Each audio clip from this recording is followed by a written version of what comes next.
What's up, everybody? Our summer here in Florida has come to an end, and someone like myself, who's in the restaurant world, I've been very busy working as a server. So I was a restaurant manager a year ago.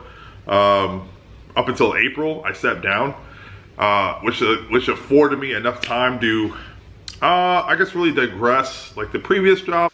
All right, so that video was taken roughly August, like the beginning of the school year this year, and now we are at the end of May. It is officially the summertime, according to the school district here. Kids have been out of school for like 3 whole days now. But yeah, just kind of play off of what I was just saying in that last video. I do want to include more topics about what it's like to work in the restaurant world. Whenever I think about doing creative things, I think of it outside of my job. So the restaurant world is still very much an active part of my life. I just think about like other things I could be creative in that help me with my own personal growth. And so I was looking at those things to be a part of my YouTube channel, but it makes sense to talk about this other thing too. I got in roughly around the age of like 14, 15 years old. That was back in like 99, like the summer of 99, I think. I think I was like in 9th, 10th grade. And like the way I started was like, I had like a goal. I wanted to learn how to cook and become really good at that. And so I called my brother up, and he used to work there in the past. And he gave me the number of the kitchen manager. His name was Dave. And so I called Dave up, and Dave was like, yeah, come on in. He made me a dishwasher. At that time period, I started making like $6.50 an hour. I'll say that again. I was making $6.50 an hour. Today, that's like working for free. I myself, if I made $6.50 an hour, you know what? I can't complain, because at the time, I didn't have any bills. I didn't have a car, or I had to worry about car insurance or any of that. I was still very much living at home with my parents. So I remember when I first got my paycheck, I saw $150 on there. I thought I had arrived and I had made it. Like working was the thing, and I'm gonna become this billionaire. I was just like, I just remember like laying there at night, just thinking about all the endless possibilities I can do with this $150. And the cool part about it was I was gonna get another $150 in like 2 more weeks.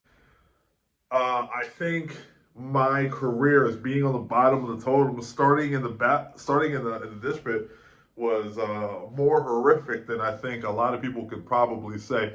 I don't know if you have a different story that can updo mine. Please put it in the comment section. But it was very rough.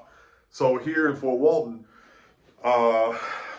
we have a very intense crosstown rivalry. I mean, it's calmed down a lot now, because like those who were a part of that crosstown rivalry have all had kids now. We're all representing different different sides now. Coincidentally, in this restaurant, there was like about 90% of the people that were working back there with me all went to Choctaw, and they all played for their football team, probably some wrestling, things of that nature. And I used to be a beanpole kid, because I played for our basketball team, and all we did was run. So, but the way I looked at it is just like anything else I'd had to go through in my life. It's like if you're starting out from the bottom of anything, if you're the rookie, it was like sports. It's like you're the rookie, you're gonna take a lot of hit from the upperclassmen. And so I was expecting that kind of wrath. Like I wouldn't think of it as like bullying per se. You're the new guy, you're gonna get picked on like the new guy. And so, man, I used to come to work and like get tackled by these guys, like just get like bumped here and there. They used to throw like raw, big old russet baked potatoes at me. Sometimes not cooked, sometimes cooked. Like I was always on like my P's and Q's, waiting for an attack. But kids being kids, and to this very day, a lot of those guys I started that job with some years ago now, we're all still really good. We have all become really good friends. A lot of them that I still keep in contact with, and it's been nothing but love and admiration since. And that's like a signal times have changed. Like I'm really starting to see that more nowadays than ever before because I know it's not like that now. I know it's more calm and collected. But that was it. That's how I came into the thing. The guy that that I replaced, because that's how it was structured. It was like a new guy comes in, you get pushed up, essentially, or your promotion's coming soon, depending on what they need. And at that time, like it was easier to find labor. So I come in, and the guy that I replaced, I was making more than him by 50 cents. I was making 6.50. He's making $6 an hour. And when he found out, it didn't take long for him to coax it out of me. He goes and asks, and he gets his raise, and he moves to the prep room, and I'm stuck in ditch pit. I remember my very first day. I'll never forget it. I'll never forget my first day.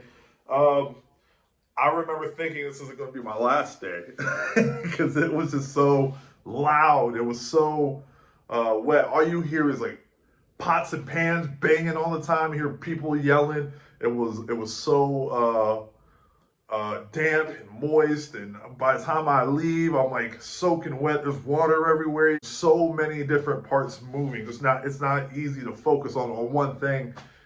It's just chaotic everywhere and anywhere. You're hearing everybody's personal business and big business, and you're just seeing all the things that are happening in a restaurant that's behind the scenes that you don't know unless you are in it, unless you have tried to work at a restaurant before. My perception of what I thought restaurants were was just totally blown away, and and the fantasy of what a restaurant does for those who've never worked in it totally washed away at that very moment, at that very day. I wasn't sure if I was going to come back, but I did, obviously. But I do remember saying to myself that this was going to be a short-term thing. This is never going to happen. I mean, this is going to be a means to an end, like most people say. And then I blinked, and 20 years have just passed me by. I have done every single job in a restaurant that you could think of to some degree. I worked my way up from a dish guy in the same company, became a kitchen manager by the time I graduated. Yeah, right around the time I graduated. And my senior year, I was definitely holding a high position. I eventually went from the back of the house and moved over into what we call the front of the house, your servers, your hostesses, managers, all the people you see doing hospitality work. I worked my way up to be a head server, a manager, general manager, assistant general manager, all those things. And I've also done work as a marketing intern, meaning I didn't get paid, but there was something in it for me. I had negotiated a deal with the marketing director of the same company. If I work for them for free for this amount of time, that they write me a letter of recommendation stating I've done this kind of work for whatever. And then I took that and leveraged it to get me an actual marketing and directing job at another restaurant in Destin. I knew I could always fall back on the restaurant management, and that's when I started allowing myself to become more of a creative because of that blanket. So to land my plane, stepped away from the management side of things, and I went back down to serving, so I can do the things I love to do, that I'm very much interested in and curious about. So here we are, and I'm just going to keep talking about different aspects of it, like break down the back of the house, the front of the house, maybe give some tips on how to be a better server, because I think I'm really, really good at that. I think this would be a lot of fun to add it into the mix of the things that I want to do with my channel. So I hope you stick around and